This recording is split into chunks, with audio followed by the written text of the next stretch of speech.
ఎఫెసీయులకు రాసిన పత్రిక 5వ అధ్యాయం 2వ వచనంలో క్రీస్తు మిమ్మల్ని ప్రేమించి పరిమళ వాసనగా ఉండుటకు మన కొరకు తను తాను దేవునికి అర్పణముగాను బలిగాను అప్పగించుకొనెను అని రాయబడింది. అపవిత్రమైన జీవితాలను పవిత్రపరిచి పరిమళ వాసనగా ఉండినట్లు మనల్ని తన రక్తముతో కడిగిన యేసుక్రీస్తు ఎదుట మనము పరిశుద్ధులంగా కొనసాగాలంటే ఈ విషయాన్ని అర్థం చేసుకోవాలి. కనాను పెండ్లి విందులో ఖాళీ బాన్లను నీటితో నింపినట్లు మన అపవిత్రను అంతటినీ హృదయంలో నుండి తొలగించుకున్న తర్వాత మన హృదయాలను, ఖాళీ హృదయాలను వాక్యముతో అంటే ఆత్మయు జీవమై ఉన్న దేవుని మాటలతో నింపుకుంటే ఎలాగైతే నీటిని ద్రాక్షరసముగా మార్చారో అలాగే మనలో ఉన్న వాక్యము మన జీవితాలను పరిమళ వాసనగా మార్చి మన యజమాని మెచ్చుకునే విధంగా రూపుదిద్దబడతాము.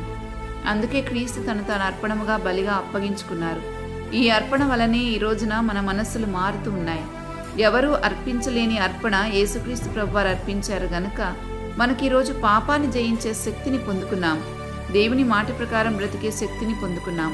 మనలో జరిగిన ఈ మార్పు కేవలం మాటలు చెప్పడంతో జరగలేదు, తన్ను తాను బలిగా అర్పించుకున్న విధానాన్ని బట్టి జరిగింది. అందుకే ఇంత శక్తివంతంగా మన జీవితాల్లో శక్తిగల కార్యాలు జరుగుతూ ఉన్నాయి. కాబట్టి ప్రతి ఒక్కరి హృదయం దేవుని వాక్యంతో నింపబడితే క్రీస్తు అర్పించిన అర్పణను లెక్క చేసిన వారమవుతాం.